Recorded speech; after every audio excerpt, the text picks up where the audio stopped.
નમસ્કાર વિદ્યાર્થી મિત્રો, મારી યુટ્યુબ ચેનલમાં બધા જ વિદ્યાર્થી મિત્રોનું સ્વાગત છે. ધોરણ 11 સાયન્સ ભાગ 1ની અંદર અકાર્બનિક રસાયણ વિજ્ઞાનનો જે અગત્યનો એકમ છે તત્વનું વર્ગીકરણ અને ગુણધર્મમાં આવર્તિતા, જે આપણે અગાઉના લેક્ચરમાં શરૂઆત કરી ગયા છે.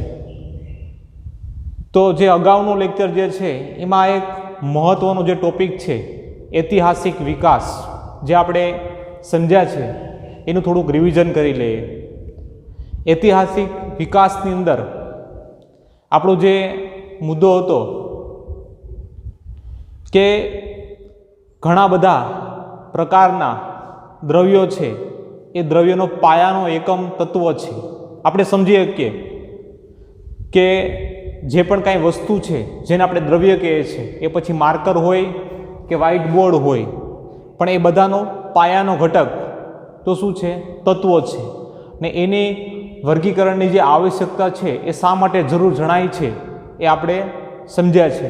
તો તેની અંદર શરૂઆતમાં ઈસવીસન 1800ની અંદર 31 જેટલા તત્વો જાણીતા હતા. ત્યારબાદ ઈસવીસન 1865માં તે જાણીતા તત્વોની સંખ્યા બમણી થઈ અને 63 જેટલી થઈ છે. એટલે તત્વોની સંખ્યા વધી છે અને હાલના સમયમાં એ તત્વોની સંખ્યા 114 જેટલી છે. અને તેમાં ઘણા બધા, તે પૈકી ઘણા બધા તત્વો છે એ માનવ સર્જિત છે, એટલે કે માનવ દ્વારા સર્જિત થયેલા છે, નિર્મિત થયેલા છે. અને હાલના સમયમાં પણ નવા તત્વોનું સંશોધન એટલે કે સંશ્લેષણ ચાલુ છે, શોધ ચાલુ છે, જે આપણે અગાઉના લેક્ચરમાં શીખી ગયા છે, સમજી ગયા છે. હવે આજના લેક્ચરમાં લેક્ચર નંબર 2 આપણે સમજવાનું છે આવર્તી વર્ગીકરણની ઉત્પત્તિ. આવર્તી એટલે ફેરફાર. ફેરફાર વર્ગીકરણની ઉત્પત્તિ સમજવાની છે. ઘણા બધા વૈજ્ઞાનિકો છે એ વર્ગીકરણનું જે ફેરફાર છે એના ઉત્પત્તિ વિશે ઘણું બધું કહી ગયા છે, જે આપણે આજે એક પછી એક સમજવાનું છે. તો શરૂઆત કરીએ.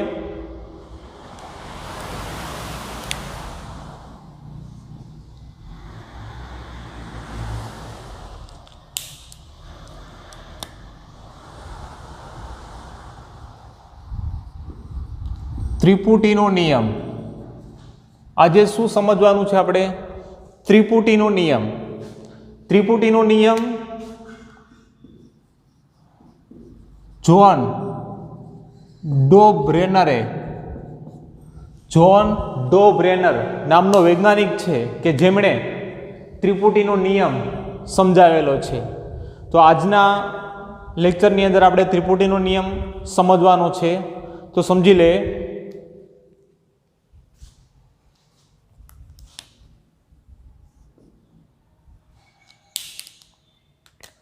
તત્વોનું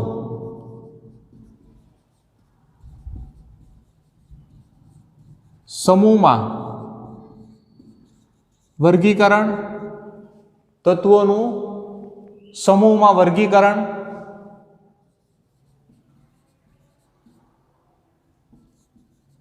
આવર્ત નિયમ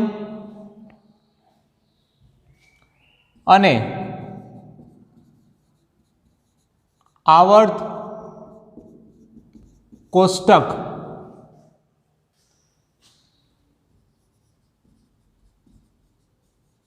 વિકાસમાં ઘણા વૈજ્ઞાનિકોના અવલોકનો અને પ્રયોગોમાંથી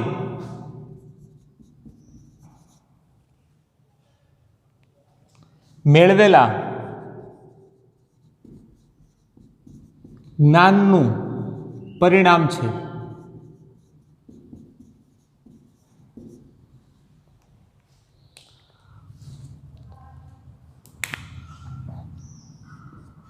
સૌપ્રથમ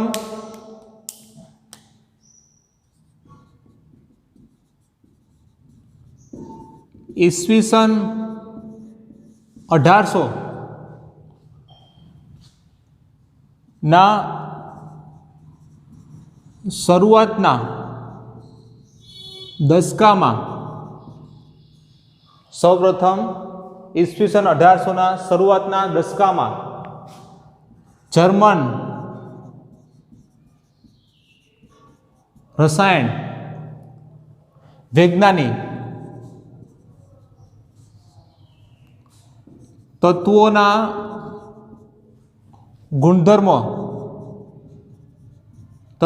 ગુણધર્મોના વલણો વિશે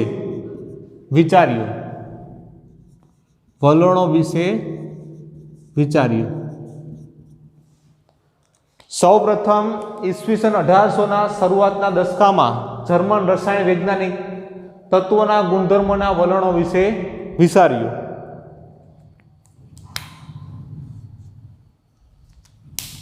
તેમણે ઈસવીસન 1829માં ત્રણ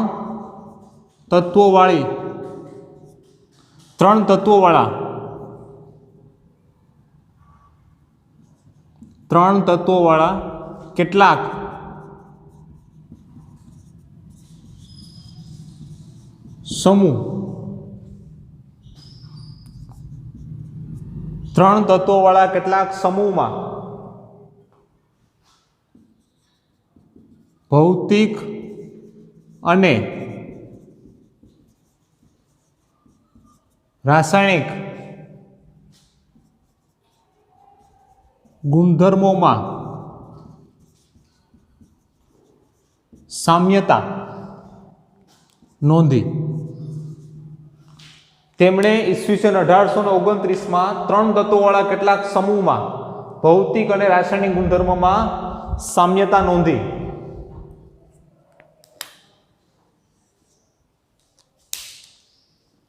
ઉપરોક્ત પ્રત્યેક કિસ્સામાં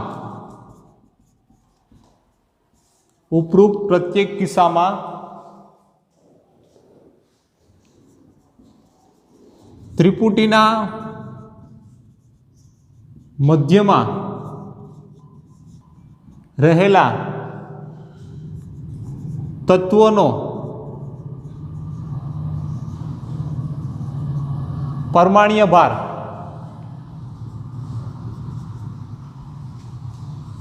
બાકીના બે તત્વોના કુલ પરમાણ્વીય ભાર કરતા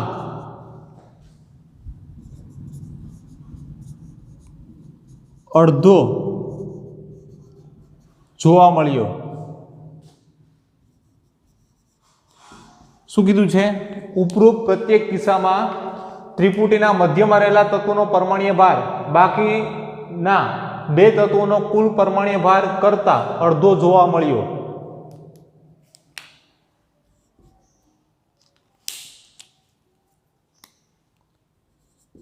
જેમાં મધ્યમાં રહેલા તત્વોનો ગુણધર્મ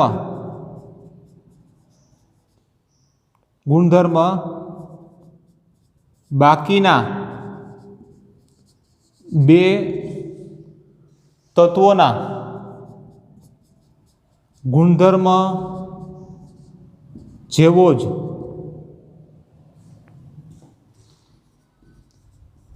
જોવા મળ્યો. જેમાં મધ્યમાં રહેલા તત્વોનો ગુણધર્મ બાકીના બે તત્વોના ગુણધર્મ જેવા જ જોવા મળ્યો.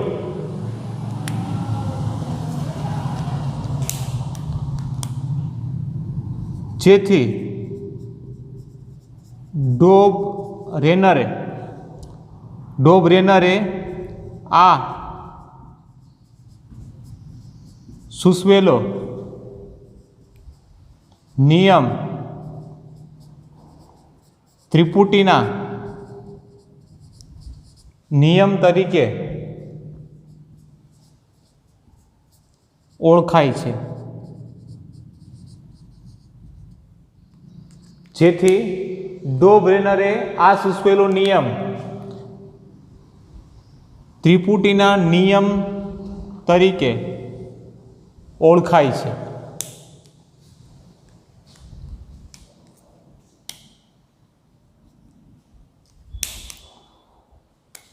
આ નિયમ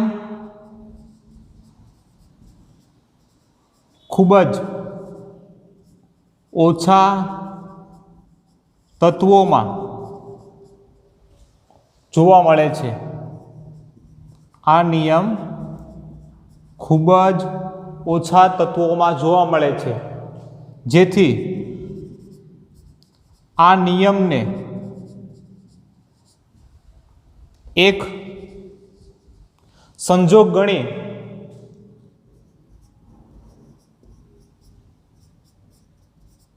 નામંજૂર કરવામાં આવ્યો છે. આ નિયમ ખૂબ જ ઓછા તત્વોમાં જોવા મળે છે, જેથી આ નિયમને એક સંજોગ ગણી નામંજૂર કરવામાં આવ્યો છે. હવે આપણે આ નિયમને સમજવાનો છે, પણ સમજવા માટે ડો બ્રેનરે જે ત્રિપુટી છે એ ત્રિપુટીને આપણે દર્શાવી દઈએ.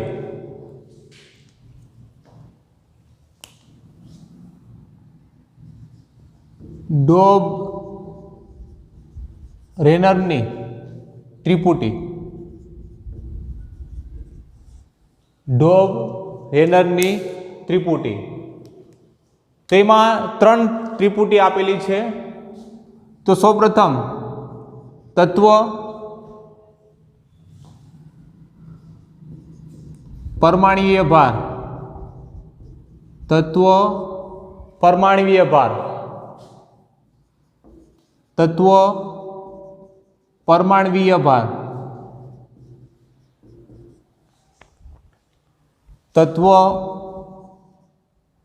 પરમાણ્વીય ભાર.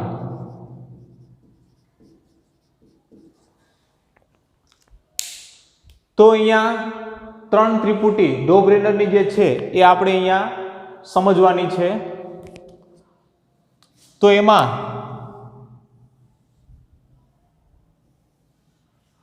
ત્રણ કોલમ બનાવવી પડશે આપણે, કેમ કે આપણી પાસે અહીંયા 3 ત્રિપુટી છે.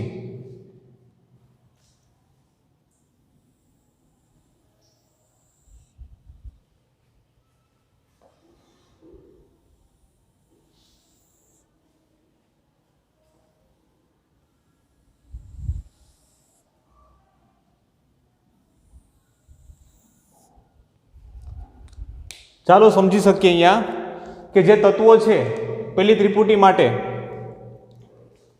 તો કે lithium, sodium, potassium. Lithium, sodium, potassium. તો એનો પરમાણુ ભાર અનુક્રમે લિથિયમ માટે 7, સોડિયમ માટે પરમાણ્વીય ભાર 23 અને પોટેશિયમ માટે પરમાણ્વીય ભાર 39. એ જ પ્રમાણે બીજી ત્રિપુટી કેલ્શિયમ, સ્ટ્રોન્શિયમ અને બેરિયમ. તો એનું અનુક્રમે પરમાણ્વીય ભાર 40, 88, 137 અનુક્રમે. અને લાસ્ટ જે ત્રિપુટી છે એમાં ક્લોરીન, બ્રોમિન અને આયોડિન કે જેમનો પરમાણ્વીય ભાર અનુક્રમે 35.5, 80 અને 127. હવે આપણે ત્રિપુટીનો નિયમ સમજી લઈએ, બહુ અગત્યનો છે. ખાસ અહીંયા બધા ધ્યાન આપજો. તત્વોનું સમૂહમાં વર્ગીકરણ. જે તત્વો જે આવર્ત કોષ્ટકની અંદર છે એને સમૂહની અંદર એક કોલમની અંદર વર્ગીકૃત કરેલા છે.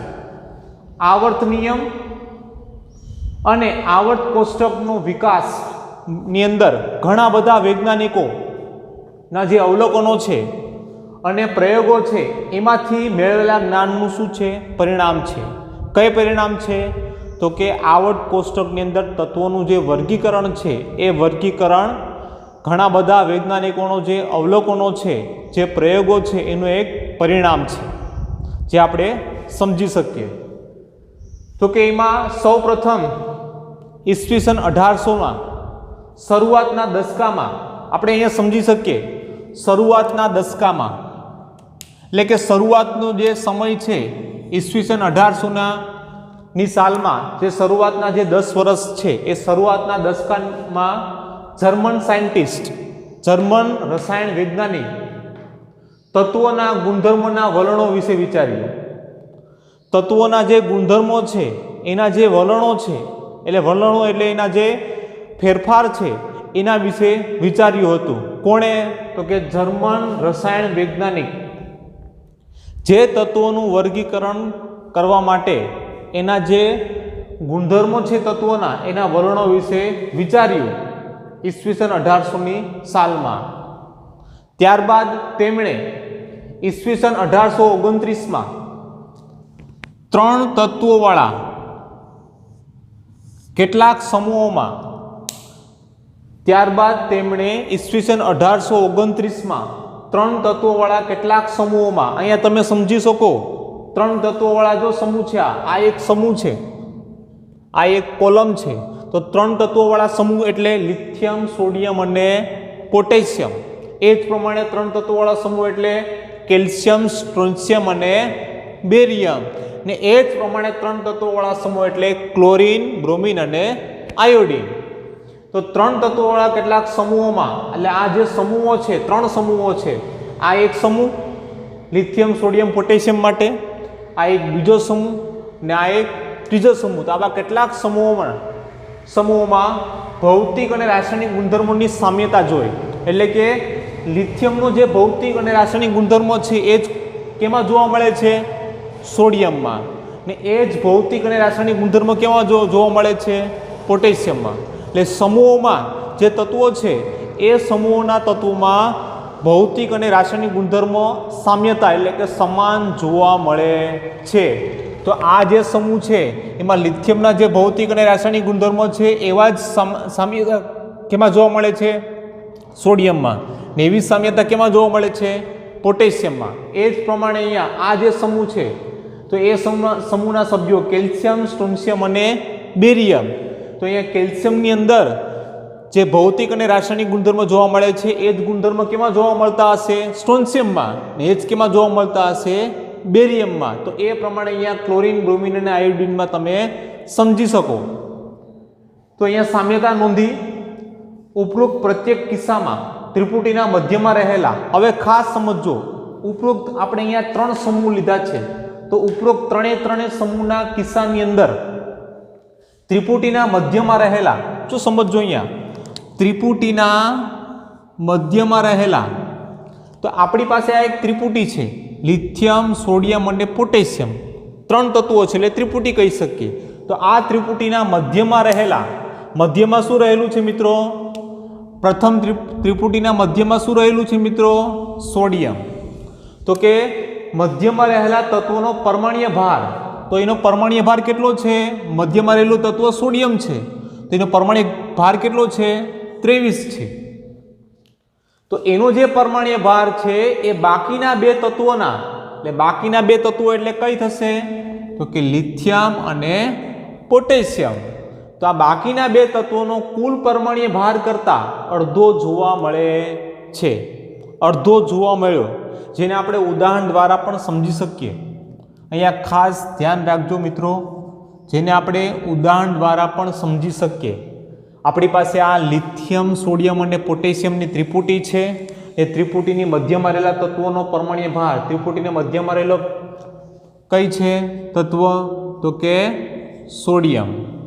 એનો પરમાણ્વીય ભાર કેટલો છે મિત્રો? 23. એટલે ત્રિપુટીની મધ્યમાં રહેલો તત્વનો પરમાણ્વીય ભાર, અહીંયા મધ્યમાં રહેલો તત્વ સોડિયમ છે, એનો પરમાણ્વીય ભાર કેટલો છે? 23 છે. બાકીના 2 તત્વોનો કુલ પરમાણ્વીય ભાર, તો બાકીના 2 તત્વો કઈ છે? તો આપણે કહી શકીએ લિથિયમ અને પોટેશિયમ. લિથિયમ અને પોટેશિયમ. તો લિથિયમનો પરમાણ્વીય ભાર કેટલો છે? 7. પોટેશિયમનો પરમાણ્વીય ભાર કેટલો છે? 39. તો બાકીના બે તત્વોનો કુલ પરમાણ્વીય ભાર એટલે બાકીના બે તત્વોમાં લિથિયમ અને પોટેશિયમ છે, તો બેયનો કુલ પરમાણ્વીય ભાર કેટલો થાય? આ બેયનો કુલ પરમાણ્વીય ભાર કેટલો થશે? તો આપણે સમજી શકીએ કે 39 + 7 એ કેટલો થશે? કુલ પરમાણ્વીય ભાર 46 થાય. પણ એ કુલ પરમાણ્વીય ભાર કરતાં અડધો જોવા મળે, તો આનાથી અડધો પરમાણ્વીય ભાર કેટલો થશે? તો કે 23. તો આ ત્રિપુટીના મધ્યમાં રહેલું તત્વ છે, તો એ પરમાણ્વીય ભાર એનો જોવા મળે છે. તો આપણે સમજી શકીએ કે પ્રત્યેક કિસ્સામાં આ એક કિસ્સો છે કે જેમાં ત્રિપુટીના 3 સભ્યો છે, પણ એના મધ્યમાં રહેલું જે તત્વ છે એનો જે પરમાણ્વીય ભાર છે એ બાકીના બે તત્વોનો પરમાણ્વીય ભાર, જે કુલ પરમાણ્વીય ભાર છે એનાથી અડધો મધ્યમાં રહેલા તત્વોનો પરમાણ્વીય ભાર જોવા મળે છે. આ પ્રમાણે તમે કેલ્શિયમ, સ્ટ્રોન્શિયમ અને બેરિયમમાં પણ સમજી શકો. હવે આગળ સમજીએ આપણે કે મધ્યમાં રહેલા તત્વોનો ગુણધર્મ. મધ્યમાં રહેલા તત્વોનો ગુણધર્મ. મધ્યમાં રહેલા તત્વો એટલે કઈ થશે? આ ત્રિપુટી માટે મધ્યમાં રહેલો કઈ તત્વ છે? સોડિયમ. તો મધ્યમાં રહેલો જે તત્વ છે એનો જે ગુણધર્મ છે એટલે કે સોડિયમ પાસે જે ગુણધર્મ છે એવો જ ગુણધર્મ બે તત્વોમાં જોવા મળે છે.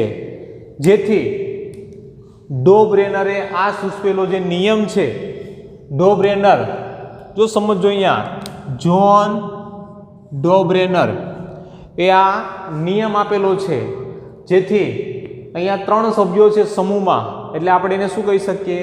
ત્રિપુટીના નિયમ તરીકે ઓળખાય છે. એટલે આપણે કહી શકીએ કે જ્હોન ડો બ્રેનરની ત્રિપુટીનો નિયમ તરીકે ઓળખાય છે. પણ આ જે નિયમ છે એ ખૂબ જ ઓછા તત્વોમાં જોવા મળે છે. અહીંયા તમારી સામે 3 સમૂહ છે. આ એક લિથિયમ, સોડિયમ અને પોટેશિયમ માટેનો સમૂહ, બીજો સમૂહ કેલ્શિયમ, સ્ટ્રોન્શિયમ અને બેરિયમ માટેનો બીજો સમૂહ, અને ત્રીજો સમૂહ ક્લોરીન, બ્રોમિન અને આયોડિન. તો આવા 3 સમૂહોમાં એટલે કે ખૂબ જ ઓછા તત્વોમાં આ જોવા મળે છે. આવા પછી બીજા જે સમૂહના સભ્યો છે એમાં આ નિયમ, ત્રિપુટીનો નિયમ જોવા મળતો નથી. જેથી આ નિયમ એક સંજોગ ગણી શું કરી દીધો છે મિત્રો? ના મંજૂર કરવામાં આવ્યો છે. ત્યારબાદ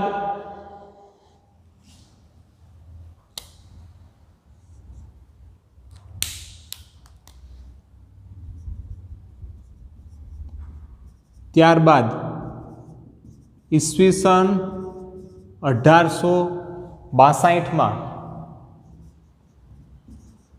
ફ્રેન્સ ભૂસ્તરશાસ્ત્રી, ત્યારબાદ ઈસવીસન 1862માં ફ્રેન્ચ ભૂસ્તરશાસ્ત્રી AEB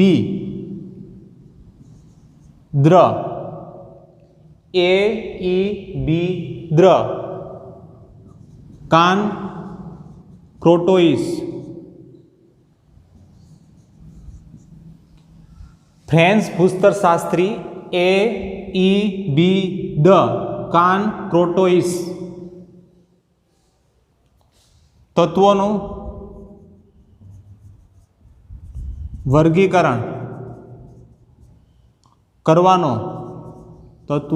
વર્ગીકરણ કરવાનો પ્રયત્ન કર્યો હતો.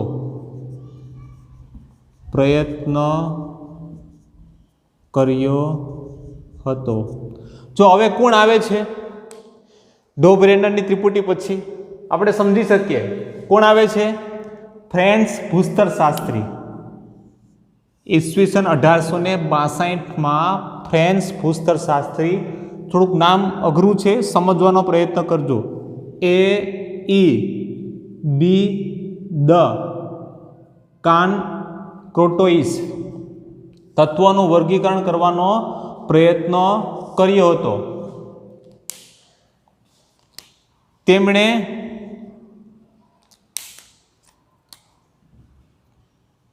તેમણે જાણીતા તત્વોને પરમાણવીય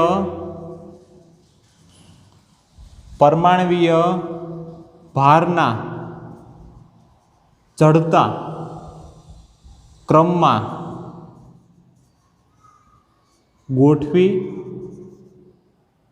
ગોઠવી નળાકાર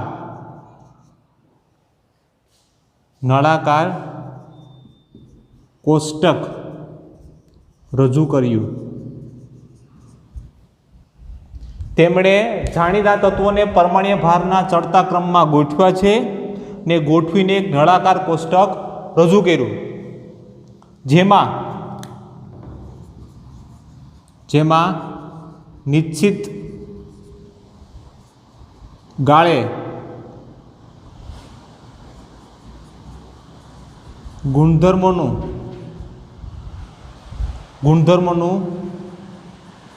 પુનરાવર્તન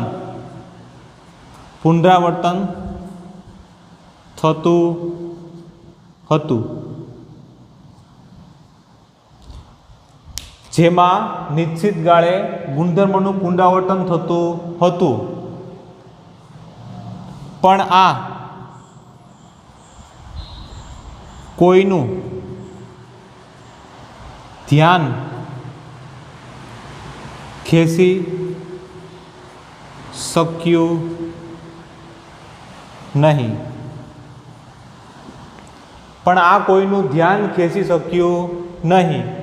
ચાલો આપણે સમજી લઈએ. ત્રિપુટીનો નિયમ પછી ઈસવીસન 1862માં ફ્રેન્ચ ભૂસ્તરશાસ્ત્રી, ફ્રેન્ચ એક દેશનું નામ છે ફ્રેન્ચ, તો ફ્રેન્ચ દેશના જીઓલોજિસ્ટ કે જે ભૂસ્તરશાસ્ત્રનો અભ્યાસ કરનાર છે, જેને આપણે શું કહી શકીએ, ભૂસ્તરશાસ્ત્રી, ને જેમનું નામ છે A.E.B. ધ ક્રાનકોટાઇસ, કે જેમણે શું પ્રયત્ન કર્યો છે, તત્વોનું વર્ગીકરણ કરવાનો પ્રયત્ન કર્યો હતો. તત્વોનું વર્ગીકરણ કરવાનો પ્રયત્ન કર્યો હતો ને એ પ્રયત્નની અંદર જે જાણીતા તત્વો છે, કે જે તત્વોને જાણે છે, એ બધા જાણીતા તત્વોને પરમાણ્વીય ભારના ચડતા ક્રમમાં ગોઠવ્યા છે. ચાલો આપણે એને ઉદાહરણ દ્વારા સમજીએ. જે જાણીતા તત્વો છે આપણે સમજી શકીએ કે જાણીતા તત્વોની અંદર lithium, beryllium, boron, carbon, nitrogen, oxygen અને ફ્લોરિન. એ જ પ્રમાણે અહીંયા સોડિયમ, મેગ્નેશિયમ, એલ્યુમિનિયમ. તો આવા જે જાણીતા તત્વો છે એને પરમાણ્વીય ભારના ચડતા ક્રમમાં ગોઠવ્યા. તો આનું પરમાણ્વીય ભાર પણ આપણે લખી શકીએ. તો એનો જે પરમાણ્વીય ભાર છે 7, 9, 11, 12, 14, 16, 19 અને 23, 24 અને 27. તો અહીંયા પરમાણ્વીય ભારના ચડતા ક્રમમાં જો અહીંયા પરમાણ્વીય ભાર 7, 9, 11, 12, 14, 19 અને બીજા આવર્તમાં 23, 24 અને 27. તો આ પરમાણ્વીય ભારના ચડતા ક્રમમાં આ બધા જે જાણીતા તત્વો છે lithium, beryllium, boron, carbon, nitrogen, oxygen, fluorine, એ જ પ્રમાણે સોડિયમ, મેગ્નેશિયમ, એલ્યુમિનિયમ, આ બધા જે જાણીતા તત્વો છે એને પરમાણ્વીય ભારના ચડતા ક્રમમાં એણે ગોઠવા ને નળાકાર કોષ્ટક રજૂ કર્યું. શું રજૂ કર્યું છે? એક નળાકાર કોષ્ટક. આ પ્રમાણે આપણે અનુમાન લગાવી શકીએ કે આવું એક નળાકાર કોષ્ટક રજૂ કર્યું અને જેમાં નિશ્ચિત ગાળે એટલે અહીંયા તમે સમજો કે પેલી જે હરોળ છે કે એમાં lithium, beryllium, boron, carbon, nitrogen, oxygen અને ફ્લોરિન છે. બીજી હરોળ છે એમાં સોડિયમ, મેગ્નેશિયમ અને એલ્યુમિનિયમ છે. તો આ એક 6 તત્વો છે. 1 2 3 4 5 6 અને 7 તત્વો છે. સોરી, તો 7 તત્વો પછી પાછો જે 8મો જે તત્વો છે એ બીજા આવર્તમાં છે, જેમ કે સોડિયમ, મેગ્નેશિયમ અને એલ્યુમિનિયમ. તો આ એક નિશ્ચિત ગાળો છે. આ એક 7 તત્વોનો ગાળો છે, આ બીજા 7 તત્વોનો ગાળો હશે. તો આ એક જે નિશ્ચિત ગાળો છે, તો કે પેલા જે આવર્ત છે એમાં પ્રથમ તત્વ લિથિયમ છે, તો બીજો જે ગાળો છે એમાં પ્રથમ તત્વ શું છે? સોડિયમ છે. તો આ જે નિશ્ચિત ગાળે એટલે કે લિથિયમને અનુસરીને શું આવે છે? સોડિયમ. તો લિથિયમનો જે ગુણધર્મ છે એ જ ગુણધર્મ કેમાં જોવા મળતો હશે? સોડિયમમાં. બેરિલિયમનો જે ગુણધર્મ છે એ જ ગુણધર્મ કેમાં જોવા મળતો હશે? મેગ્નેશિયમમાં. અને બોરોનનો જે ગુણધર્મ છે કેમાં જોવા મળતો હશે? એલ્યુમિનિયમમાં. તો આપણે કહી શકીએ નિશ્ચિત ગાળે ગુણધર્મમાં શું જોવા મળે છે? પુનરાવર્તન. એટલે કે આ લિથિયમનો જે ગુણધર્મ છે એવું જ પુનરાવર્તન ગુણધર્મ ક્યાં જોવા મળશે? સોડિયમમાં. બેરિલિયમનો જે ગુણધર્મ છે એવું જ પુનરાવર્તન ગુણધર્મ ક્યાં જોવા મળશે? મેગ્નેશિયમમાં. બોરોનમાં જે ગુણધર્મ છે એવું જ પુનરાવર્તન ગુણધર્મ ક્યાં જોવા મળશે? એલ્યુમિનિયમમાં. પણ આ જે ફ્રેન્ચ ભૂસ્તરશાસ્ત્રી A.E.B. ધ ક્રાનકોટાઇસ નામનો જે વૈજ્ઞાનિક છે કે જેને પરમાણ્વીય ભારને, જે જાણીતા તત્વોના પરમાણ્વીય ભારને ચડતા ક્રમમાં ગોઠવ્યા છે, એક નળાકાર ચાર્ટ રજૂ કર્યું છે. નિશ્ચિત ગાળે ગુણધર્મોમાં પુનરાવર્તન જોવા મળ્યું છે. પણ આ જે ફ્રેન્ચ ભૂસ્તરશાસ્ત્રીએ જે આપણે નળાકાર એક ચાર્ટ રજૂ કર્યો પરમાણ્વીય ભારના ચડતા ક્રમમાં, પણ એ પણ કોઈનું ધ્યાન વધારે પૂરતું ખેંચી શક્યું નહીં. તો આ જે છે એ પણ અહીંયા સુધી જ હતો જે નિયમ છે.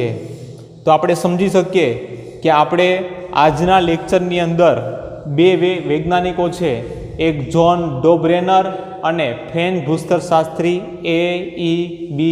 ધ ક્રાનકોટાઇસ. આ બંને વૈજ્ઞાનિકોએ જે પોતાના અલગ અલગ મંતવ્ય તત્વોના વર્ગીકરણ માટે રજૂ કર્યા છે, જે આપણે સમજી શકીએ. હજુ એકવાર રિવિઝન કરું છું. અહીંયા ખાસ સમજો, ત્રિપુટીનો નિયમ છે એ અહીંયા સુધીનો જ છે. ત્રિપુટીના નિયમની અંદર ઈસવીસન 1800માં શરૂઆતના દશકામાં જે જર્મન સાયન્ટિસ્ટ છે એને કેટલા બધા તત્વોના ગુણધર્મોના વલણો વિશે વિચાર્યું છે, ને એ તત્વોના ગુણધર્મોના વલણો વિશે વિચાર્યા પછી તેમણે ઈસવીસન 1829માં 3 તત્વોવાળા કેટલાક સમૂહો છે આપણી પાસે અહીંયા 3 સમૂહો છે. તો કેટલાક સમૂહોમાં ભૌતિક અને રાસાયણિક ગુણધર્મો આ બધાના લિથિયમના અને સોડિયમના અને પોટેશિયમના એક જ સમૂહના તત્વો છે, એટલે એના ભૌતિક અને રાસાયણિક ગુણધર્મમાં શું જોવા મળતી હશે?